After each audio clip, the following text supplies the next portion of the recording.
All right. We're gonna get started. Welcome everyone. Good morning. I'd like to welcome you all to both here in person and also at Gondhall to joining us, and also for our audience joining online. My name is Lyna, and I'm a doctoral candidate here at the GST. So before we begin today's conference, I just want to go over a few things. So just a quick reminder that we have live captioning available for today's program. For our virtual audience in live stream, captions can be enabled by clicking the closed captioning icon at the bottom of the live stream window open on the website page. And for our in-person audience, live captioning is available through the QR code currently on the screen, as you can see. And if you need any assistance, please visit the AV booth at the back of the room. Just quick reminders also with regards to other events that are part of public programming. These events are it sounds very exciting. So on Tuesday, October 14th, we will be joined by Florencia Rodriguez, Artistic Director of the 6th Chicago Architecture Biennale, for a dynamic evening of presentations featuring several GST-affiliated exhibitions. And on Wednesday, October 15th, the GST will host a panel discussion on public art and social change, organized in conjunction with the Boston Public Art Triennale. At the event and the event features LA-based artist Patrick Martinez and curator Pedro Alonso, and also DGST's Malki Choshan, and a very dear friend of mine, in conversation with Charles Waldheim. For more details on that, please visit the GST's website for more information and the full lineup of events that are open for the public, and these events are free. I also just want to take one last moment to thank our co-sponsor, the Joint Center for Housing Studies, for their generous support and partnership in making today's program possible. Okay, so moving forward to the conference introduction. So today's conference asks how advances in artificial intelligence, predictive analytics, and adaptive climate modeling are shaping the future of housing. Together, we will explore critical questions. How do renewable energies and the variability of renewable energy in particular complicate building design? And how can smart buildings and community energy systems adapt in real time? And what new forms of shelter might emerge in a climate-constrained world? I think that question is the one that appeals to me the most. So we're thrilled to have leading voices from design, data science, and policy here today to share their insights with you. And it is now my honor to introduce Professor Ali Malkawi, the director of the Doctor of Design Studies program and the founding director of the Harvard Center for Green Buildings and Cities. And it's someone that I've also had the privilege to learn from as my professor. His vision and leadership continue to shape how we think about sustainable design. Please join me in welcoming Professor Ali Malkawi to the lectern.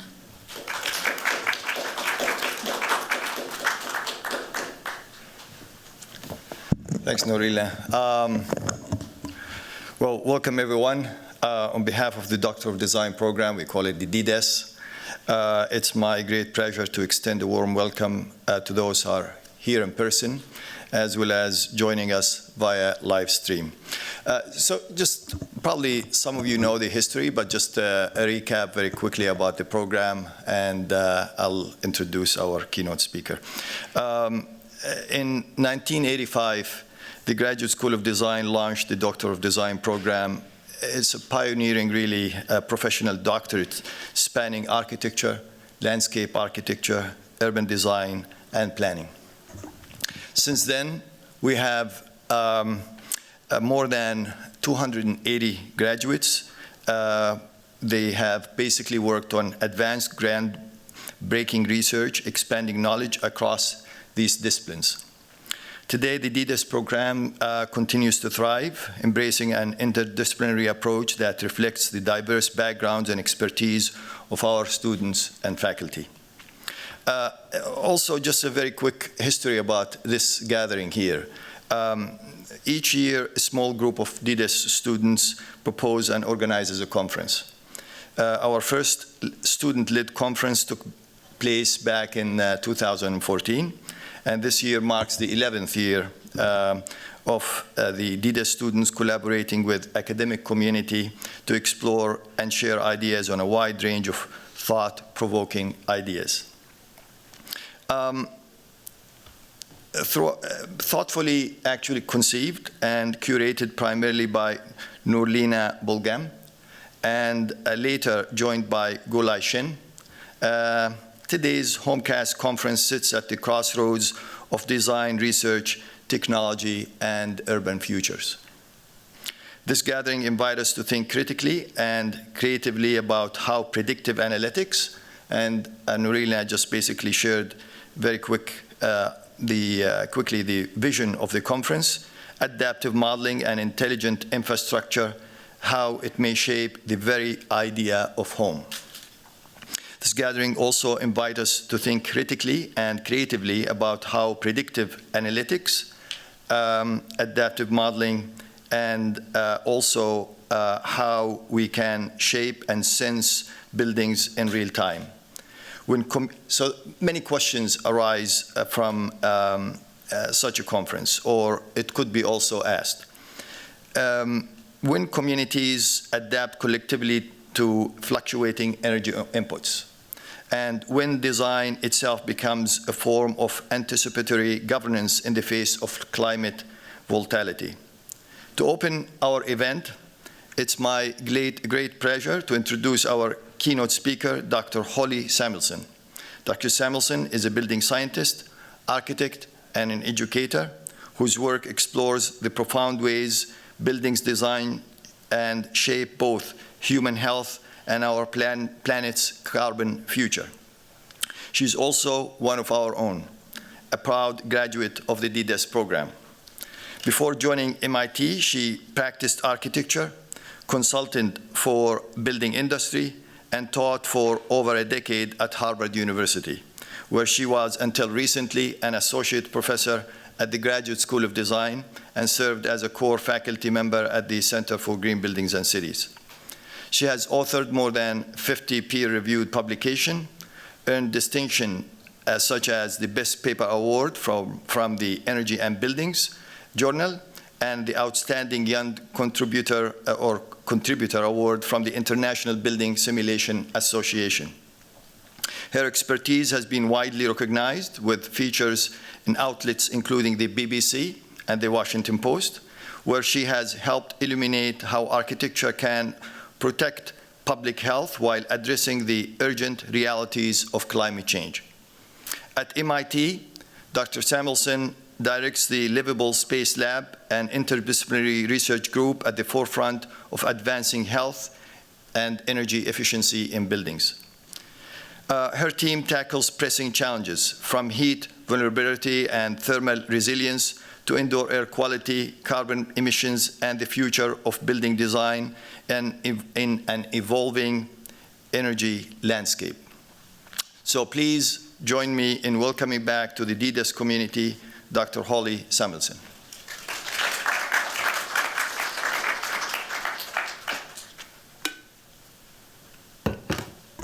Thank you so much, Ali, for that wonderful introduction. Thank you to Lyna and Gulay for organizing this great conference.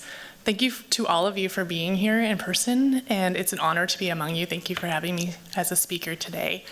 I thought since this is a conference, oh, and one more thank you. Thank you to the GSD and the Joint Center for Housing Studies, who have always been a great supporter of my students' research. So thank you. I thought that since this conference was organized by and for doctoral students, that I might organize my talk around some research tips. We all know what we're up against and what we're working towards, from climate change to trying to decarbonize our grid by incorporating renewables with the challenge of their intermittency. We are tackling challenges of housing shortage and housing affordability. And we know that looming in front of us is this increased demand for electricity with all of this new great AI capabilities. So we know what we're here for. But I feel like in our careers, we've been crawling at this baby's pace towards solutions. And I feel like now we're on the cusp of being able to make change very quickly. So I'm coming at you with a sense of hope. And I'd like to move forward in this conference with a sense of hope, and I'm going to be watching you with a bated breath to see what kinds of solutions you all come up with moving forward. So 10 tips for research at the intersection of buildings, technology, and climate. Number 1, be humble about modeling results, but not too humble. So this graph shows the first generation of LEED certified buildings. So during the design phase, someone had to do an energy model of these buildings that's shown across the bottom, the simulated energy use intensity. Then after they were built, someone measured the energy use, and there was quite a discrepancy. So you can see that if we were very good at making this prediction, all of those dots would lie on the line. So this has been publicized as one of the reasons to be skeptical of models. But the question here is, the models are wrong, but are they useful? So maybe they were for what they were intended for. In my dissertation, what I wanted to use them for was for building diagnostics. So were they accurate enough for building diagnostics? And the answer there was a resounding no way. But I found that we could do something that was easy and simple and cost-effective once the buildings were built to try to bring these models into better alignment with reality. So my criteria was, what could we do to these models that we could know and input in basically an afternoon? And so by doing that, you can see, adding in these different data, we could bring that model into better alignment with the measured energy use. And then when it got hard, we would stop. So you can see there's still some discrepancy between the actual energy use and what the building models would predict. But this is information. So this is unexplained energy use, and that can be equated to unexplained utility costs. And we use this in 18 buildings, and we're able to decide which one of these might warrant further investigation, and which one of these are probably good enough that we'll leave them alone. So we were able to use this on Gund Hall itself. And the electricity load, fine, able to calibrate that pretty well. Steam, no problem. But when it came to the chilled water, there was this unexplained energy load that we could not explain in the model. And so it turns out we said, okay, that seems to be something that warrants investigation. Looked into the chilled water meter, sure enough, it was out of calibration. Fixed it, saved $130,000 per year. So my point here is, as they all say, all models are wrong, but some are useful. And in some cases, it could be determining if a more useful model or a more expensive investigation is warranted. So if you think about it, when I'm in the building industry and I'm in the architecture world, sometimes any kind of computer modeling gets a bad rap. Oh, they're so inaccurate, et cetera. And that's definitely a problem that we need to address. But in some cases, the models are still fit for purpose. So if you go to the doctor's office and they want to figure out what's wrong with you, they don't start with an MRI, right? Simple methods and inaccurate models can be fit for purpose. So having your heart rate or your blood pressure or your temperature checked, it's not super informative, but it's a low-cost test that can tell you if some other more expensive test is warranted. So I think we can kind of think about that as we're thinking, okay, how should we be building our models to answer our research questions? And on that note, don't use a scalpel when you need a chainsaw. Or at least don't start your project with the scalpel. So here's an example that would come up in teaching a lot, where I'd have students who would want to model a building and figure out the energy savings with different upgrades, and they wanted to know, will my double skin facade work? And there's some things about that that are pretty easy to model. You can sort of model the extra layer of glass helping with heat flow, but the natural ventilation going on in that facade is a little bit harder and takes more time and more sophisticated tools to model. So to start, do you need computational fluid dynamics? So this would be a model that would take a lot of time to build, and it would give you one moment in time. Or to start the project, do you need a spreadsheet? And this is something that I think we need to apply more to our own research. So I'm just spitballing here, but I think that this system is probably somewhere between 0 and 100% effective.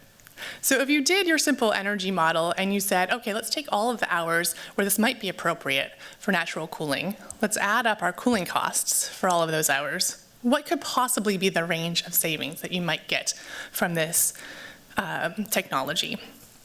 And then oftentimes, great, the answer was, I need to proceed, I need to sharpen my pencil, I need to move on to more sophisticated modeling methods like CFD. But sometimes that was a non-starter, and you realized, this wasn't the best solution for my building after all. So, start with the easiest method of solving your problem, then move on to the more advanced. So I have a request also along this topic. For building energy guidance, right now, I feel like we only have chainsaws and scalpels and no other tools. So we have generic energy codes where we've broken, for example, the US and other countries into big climate swaths. And then we have big chunks of building types, basically everything that's commercial or over 3 stories residential, and then residential buildings. So this means that an office building in San Francisco would get the same guidance as a residential building in Washington, D.C. Or, at the other end, we hire energy modelers to make these bespoke models where they're giving us one answer at a time for how much energy our building would use, and that we're really not able to apply those models to any other buildings. So I'm hopeful that with all of today's techniques, that maybe some of you could help us bridge this gap and come up with some other tools or some other methods or some other guidance that might be somewhere in between these two extremes of informing design. Number 3, if each model on its own is inadequate, consider combining them. So a typical problem in energy simulation, this is a topic that I work on a lot, as you can see, we often need weather data to run our models, and we often need a whole year of weather data, and it needs to have sort of hourly patterns that are somewhat realistic. And so oftentimes this information is available, and it's available from some place where we have a large weather station, like at an airport. Right, so if we needed a whole year of typical data, we could get that, but it might be from far away, like an airport. Whereas our building that we're designing might be downtown, shaded by other buildings with the wind tunnel effect of other buildings. We might have urban heat island effect. In short, the weather might be very different there. And so in this case, what you might do is put up a weather station. But you probably can't wait for a whole year of data before you can start your project. So at that point, what you could end up with is localized weather, but for a short period. And so in this project, we said, well, could we just use one to train the other? Could we use recurrent neural networks to morph airport data into localized data using limited on-site measurements? And that's what we're showing here. And so I think this technique of, taking one model that might be, a certain level of granularity or a certain temporal or geographic scale, and another model that has some other characteristic that you want, can we use these new methods to maybe combine them in some way? Number 4, when a variable is unknown, don't assume it's 0, or don't necessarily assume it's 0 unless that's your best guess. And it sounds obvious, but actually in the building world, we do this a lot. So here's one example. The simulations that underpin our building codes consider the buildings in a field. There's no urban context around them whatsoever. And we talked about urban shading, et cetera. So I would argue that that guidance may or may not be appropriate for making design selections for a building someplace like Manhattan with its dense urban context and all of that shading. So in this project, we said, what can we do about this? So if I'm a policymaker, I don't know exactly what site you're going to build on. Or this can be applicable to building a new building in, let's say, a fast-growing city where you don't know who your neighbors are going to be and what they're going to look like, but you know there's going to be buildings around you. So in this project, and in many projects, I would advocate, make your best guess. So that's what we did here. So we took information that we knew, which is the allowable building heights, the allowable floor area ratio, and we made a randomized building context. And then we did that multiple times, and then we averaged the results together. So we said we don't know exactly what the context will be, but we know it's not going to be a building in an empty field. So the estimated context here produced a smaller error on the order of 0 to 11% than ignoring the context altogether, which was 8 to 31% error rate. So I think this idea of taking your best guess, filling in the blanks, can be applied to a lot of problems. And here's one of them. So many of us probably in this room are familiar with his Department of Energy prototype models for the US. So there's different building types, they're different in different climate zones, and it tells you what is a typical way of building to meet the building code of a certain area, like the current building code. And so we use this to test new technologies, new strategies, a lot of things. In these models, the occupant behavior is sort of set to 0. And what I mean by that is the occupants never open a window, they never close a blind, and they never turn off the lights when the sun is shining.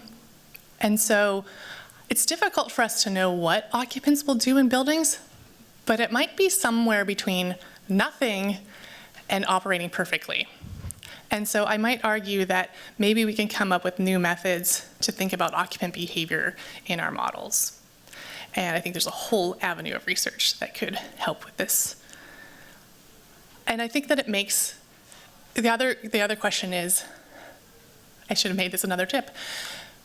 Who is your audience and what would they do with this information? How would this change things? Or would it change things? So in the topics that I've shown here, if we change the occupant behavior in these buildings, if we change the urban context around our buildings, would that change the design decisions that people would make with these models? And the answer is yes, it would. So you have to check that. So of course it has significance on, let's say, the energy performance of the building, but does it have significance in terms of telling people which windows are optimal or which window shading or building shape is optimal?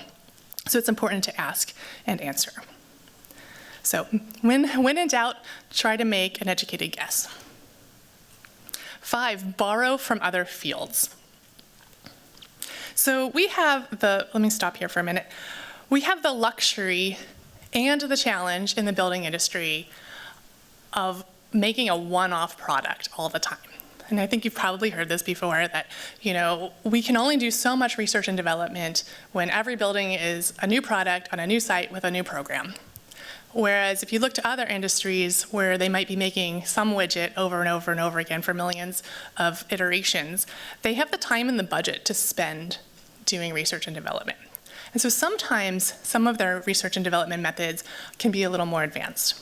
And so in this case, we were looking to computer science and reinforcement learning and decided to apply it to HVAC controls and also automated window controls. So how do these things usually operate? Usually you have a heuristic, you have a rule-based method. It'd say something like, okay, if the temperature is above this set point, turn on the air conditioner. Or at this certain temperature, open the window. And so that's what's shown across that bottom bar at the top, the second one down. That would be how you might control the building using a traditional heuristic control. But here what we said was, could we apply reinforcement learning to building controls and set a series of goals? So one objective would be to minimize discomfort. Another objective would be to minimize energy use. And so then you can let the model loose and let it learn over time and be rewarded the closer it gets to these objectives and learn how it should operate over time and improve. And so that's what we did here. And you can see that in the end, it was exciting. It was pretty successful. There was big savings in energy and discomfort hours, et cetera. We can do the same thing with lots of other techniques, transfer learning, et cetera. Okay, so that was us importing from other fields. We can also export to other fields. So some people are often surprised that my students and I once took this detour, into the world of rainwater management. I'm more of an energy person, but what we decided was, at that moment, we felt like architecture had gotten pretty good at recognizing the fact that our tools had not been very helpful for early stage design. that architects were designing buildings, they were hiring energy modelers to model the building and give them information that was too late to really influence those early design phase decisions. So the architecture world had done a good job of making tools that were integrating right into the design software and that were fast enough to inform those early decisions before it was too late. And we looked around and said, where else could we apply this technique to? So we had a solution, we were literally looking for a problem. And we found that we thought rainwater was still in that earlier stage of development where architects and landscape architects were still making decisions, and then later on maybe hiring a hydrological engineer to do the calculations, but it was too late. It was after many of the design decisions were set and couldn't be changed. So we decided, let's apply this technique here. And so we made a tool that, similar to the energy tools and the daylighting tools, could integrate into software and allow designers to get some answers early on themselves when they could still make use of it. So we can export our successes to other fields as well. Number 7, okay, we borrowed from other fields. Also, we can borrow from nature. So I'm kind of excited about this project. First, a little bit of a background. So this project's about indoor air quality, and I just wanted to mention why we're dealing with that topic. There are 3 million deaths from poor indoor air quality. 86 million life years are lost, $150 billion in illness costs due to poor ventilation. So this is a big problem. It doesn't receive enough press, in my opinion. So what can we do about this in buildings? Well, one of the answers is to move more air through our building. So to flush out the used air and bring in more outside air. The solution to pollution is dilution, they say. But we have a problem with that because we're not doing it very efficiently right now in buildings. So the way we ventilate buildings is akin to walking up to your refrigerator and every day and throwing out a chunk of your food because you have no idea which of that food is spoiling. That's how we ventilate buildings. Because we can't manage well what we can't measure. And it turns out that we don't have great indoor air quality sensors right now.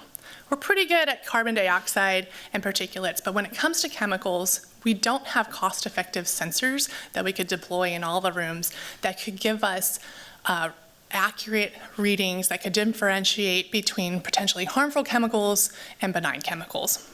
So we don't have those sensors right now, but you know who does? Dogs. So dogs are great at sniffing and differentiating between chemicals, and if we could deploy this guy in all the rooms of all of our buildings, our problem would be solved. But because that's not feasible, my team, along with Joanna Eisenberg at the School of Engineering and Applied Sciences, credit to them for developing this sensor technology. They discovered that the secret to the dog's success is partially in how it sniffs. It doesn't just have its sensor, have its nose sitting there doing nothing. It sniffs in and out, and it varies the pattern of sniffing. You've heard a dog do like, right? So it turns out, they thought, what if you did the same thing with sensors? So what if you could modulate the air going across the sensor and try out different patterns of sniffing in and sniffing out? And what if you looked at not just the signal on the sensor, but the rise and decay of that signal over time? And what if you trained it with lots of data that you've created in the lab, exposing this sensor to lots of different chemicals that you want to sense? It turns out that you can take a simple, cheap, off-the-shelf sensor. You don't even need a new sensor. You just need to apply a fan and some machine learning to it, and voila, you have a much more accurate and usable sensor for not very much additional cost. So that's what we're working on, and I'm very excited to be working on this along with Ali, and we are going to be looking at how might this be deployed in buildings, what chemicals should we be sniffing, what might we modulate the ventilation in response to this. So I'm really excited about this project. Okay, number 8, zoom out. So this happens to me all the time. You're focused on your detail and you're trying to find the answer to that detail, but every once in a while you need to zoom out and consider the larger system. And right now, a lot of our systems are evolving. So it's important to do this every once in a while, zoom out and consider the larger system. So I spent my career trying to save energy in buildings, and I spent a lot of time trying to eke out kilowatt hour per year savings. And then I'm starting to realize that that might not be the right question anymore as we're doing things like moving to renewables, et cetera. So there's some trends going on here that are changing things, I would argue. So we're switching from fossil fuel combustion to electric heat pumps for heating. So you can see it's showing that it's outpacing furnaces. You can see over here on the right that this has really big implications for the grid, because all across the cold areas of the US, except for with some exceptions, our grid peaks right now, even in these cold places, our grid peaks in the summer. Why? Because we're using air conditioners that use electricity, but mainly we're heating with fossil fuels. But if we were to do as we're supposed to and decarbonize all of our buildings, which we need to electrify them to do that, then we would get these huge wintertime peaks that the grid has never seen before. There's something else going on too. Most of this electrification for space heating is happening with heat pumps. And heat pumps, air source heat pumps in particular, they need to work harder at more extreme conditions. So the efficiency goes down the further the outdoor temperature is from comfort conditions. So in the cold weather, you get this double whammy. A, it's cold. B, your heat pump's working less efficiently. So I would argue that this kind of changes the background rules for how we need to be designing our buildings. There's another trend, which is the growth of solar generation. So it's difficult to predict intermittent renewables, but there are a few patterns that we can recognize. Like, we know our solar panels are not going to produce at night, right? So we can design for that. So this is the duck curve. What it's showing is a typical day in California. And you can see that over the years, we've added more and more and more photovoltaics to that grid, meaning that the net electricity demand in the middle of the day has gone down. And the hard part to decarbonize now would be those evening hours. So I would argue that not all kilowatt hours are created equal when we're looking at a grid like this, that it's more important to save power at certain times versus other times. So should this change the rules, the context of our design? And especially in cold climates, because in cold climates, we need to design for both the heating season and the cooling season. And baked into our work, baked into our rules of thumb, baked into our building codes, is this sweet spot of what historically worked as a compromise between heating and cooling loads. But I think that that sweet spot is changing. So in cold climates, old strategies balancing design for cooling versus heating may need to change in this evolving context. And one of the areas that seems ripe for change is windows. So if you think about it, photovoltaics, they react to when the sun is shining. So do windows. So those are good. There's a good couple pieces of technology to look at together. So I looked at the glass properties required by our model US Energy Code. And what you're seeing here is that there's a limit on how much solar heat gain we can allow into our windows. Even our south-facing windows, even our residential windows, even in these cold climates. So that number is shown in red. Anything to the right of red is actually not code compliant. You would have to jump through some hoops to use windows like that. And then we said, okay, let's take the same rules that the Department of Energy used, the same models, the same modeling techniques, and let's model our buildings. But let's put in a few changes. Let's assume that we have air source heat pumps. And let's assume that the occupants sometimes open and close windows and blinds, et cetera.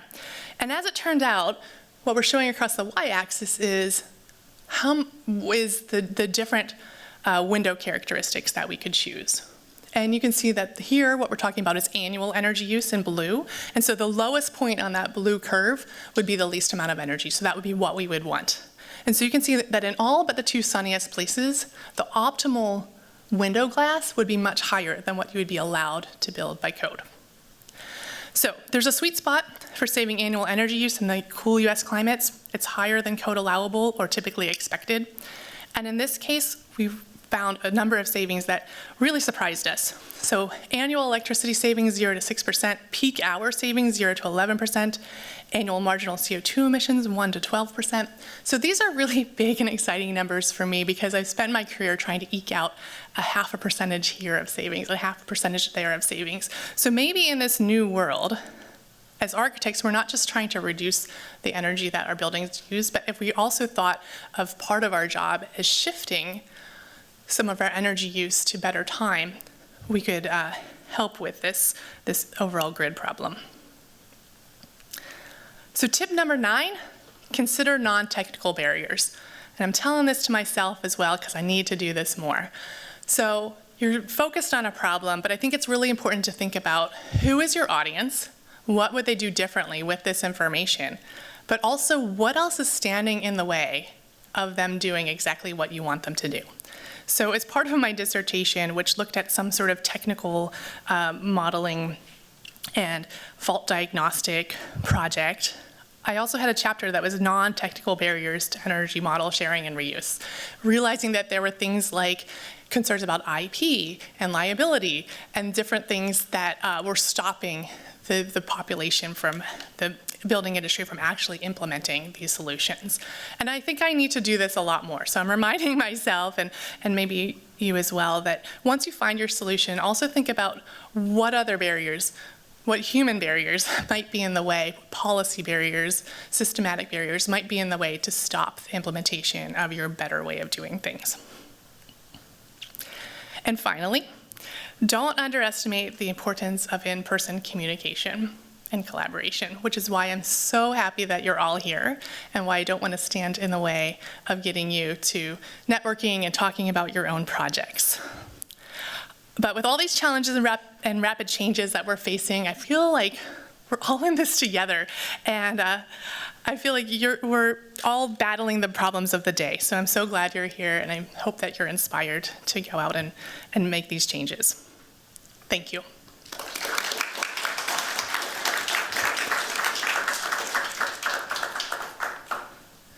And we have time for several questions. So thank you so much for your impressive presentation. I think I heard a lot of similar interest with a lot of research questions that I have been trying to solve in my research. And I think I just wanted to ask maybe more high-level question is, I think you probably shared a similar idea or opinion with me, as we have to get a lot of data about how humans really work or how humans really interact with the buildings, and we also have to work with the humans, right? There are different parties of the stakeholders, and we try to solve their problems and how we think the solutions that they're looking for. So it seems like humans, right, is the one that creating lots of problems, but also the ones that are seeking for new solutions. But how you think that your research or a lot of solutions that you have to provide that they need the data from the building occupants, but also need their cooperation or feedback on the new technologies or new solutions that you're proposing? How would you collect the data from them, but also help them with the new technologies and solutions? That what is your mechanism or strategies that you think like, okay, look, like we have to collect more data from humans so that we can provide better solutions? But they will be like, okay, can you just provide solutions without studying too much on me? Like how you think like what would be the right solutions out there, or what would be the action items that we should take to help or advance the next generation of building system or building design, or different life cycles or different design phases of buildings? So thanks, Nancy. That's a great question, and thank you for your work in this topic area. I know you've advanced it a great deal, so we definitely need that. Not everything that I'm doing right now has to do with occupants and understanding them, but I do have one project right now where we are looking at elderly occupants, and we think that they have not been treated as a unique group. They're kind of lumped in with all occupants in a lot of our building policies, and we think that that might not be the case. So we suspect, from talking to my colleagues that work with elderly residents all the time, that, for example, maybe they like their apartments to be hotter.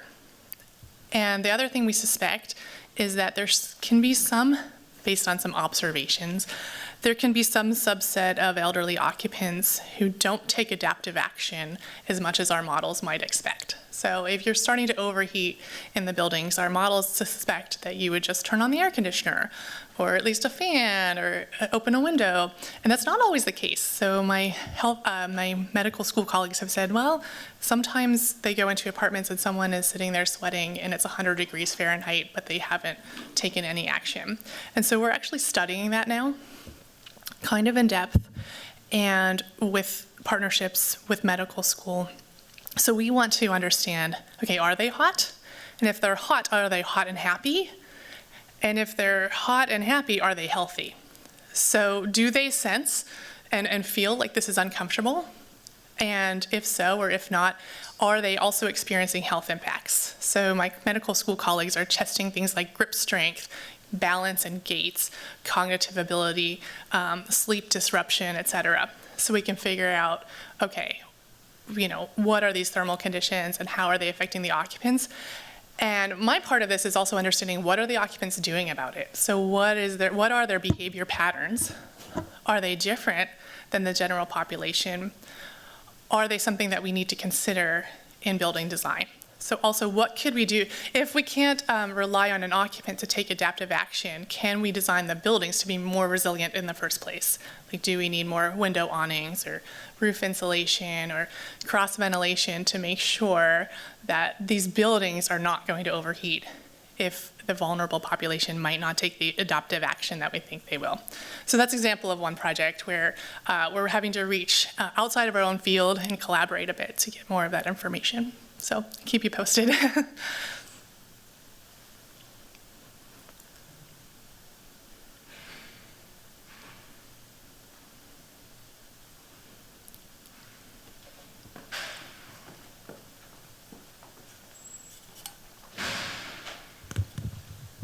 Thank you. So, Holly, I'm Yalin from Worcester Polytechnic Institute, and I'm wondering, for the air quality sensor, what kind of substance you think we should measure instead of the CO2, and do you think that CO2 can be a representative gas for all the other harmful gases in the buildings? That's great.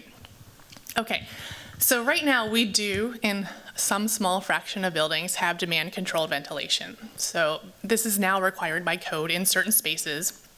But it could be expanded. We could have demand-controlled ventilation in other older buildings. We could have it in other spaces. But right now, it's kind of limited to newer buildings and assembly spaces like this one, where the occupancy could change drastically. We could have a lot of breathers in this room, or it could be almost empty. So back in the day, by code, we would have to just keep pumping in a huge amount of fresh air in this room, even if there was one person here. Now, with demand-controlled ventilation and CO2 sensors, at least we can understand if there's a lot of breathers in here or not. So I think that's a step and that's a start, and that can handle certain situations. So part of the problem here, where would the pollutants be coming from in this room? Most likely it's from people.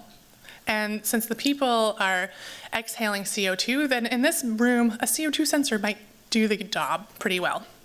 But let's take the example of a school building. And, there's some CO2, issues with occupancy, same as here, but there's also an art room where that art teacher might have opened a can of paint thinner. And that's not going to show up with a CO2 sensor. And so there are definitely many examples in buildings. Labs, art rooms, cooking areas, anywhere that you're working on cars or storing chemicals, the list goes on and on. There's a lot of instances, dry erase markers, dry cleaning, white out, nail polish. So there's so many instances in buildings where the indoor pollutant that's of most concern is not CO2 and it's not particulates. So that's why we're saying we do need better VOC sensors, because they're just either super expensive, like $10,000, and then you either have to duct it to all of the spaces, or you need to buy one for every room, or you buy, the off-the-shelf $200 sensors that really can't differentiate between some totally benign chemical and something that could be potentially really harmful. So I think the first step here is to get those better, more capable sensors.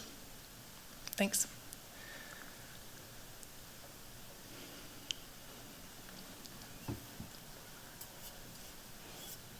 These are great questions so far. Thank you.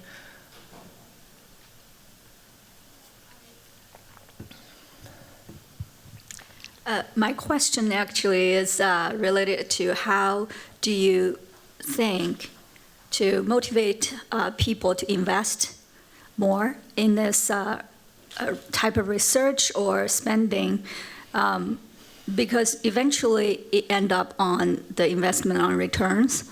And if from the investor's perspective or landlord perspective, they do not put too much emphasis on the air quality, then the resources may not be enough to be directed to this direction. So how do you think to attract investors from your end? Thank you. Oh, that's a great question. So I have two ideas, so let me take this in two parts. How do we attract more funding to all of these topics that we're interested in?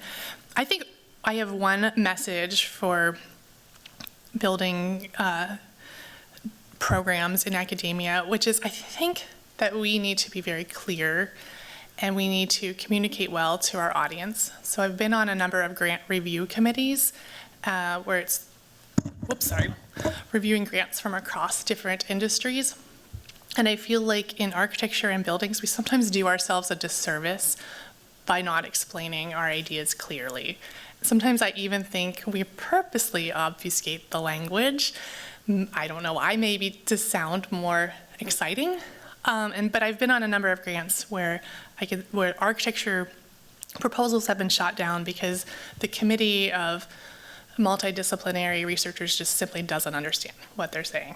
So that's a note to all of us in architecture and research that we need to be very clear and be able to communicate our ideas to a lay audience.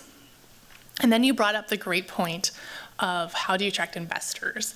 And interestingly, I've seen lately a number of federal grants, a number of federal grant programs where they're really looking towards that.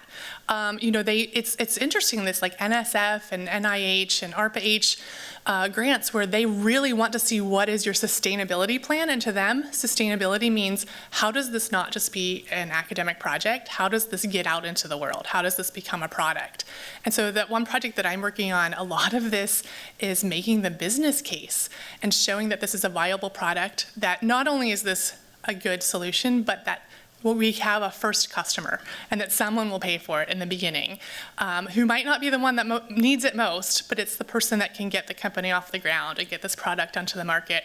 And then you can move on to maybe the building type that needs it the most, et cetera. So it's definitely something that we need to think about, we need to collaborate on, and I'm so glad that you brought it up. Thanks.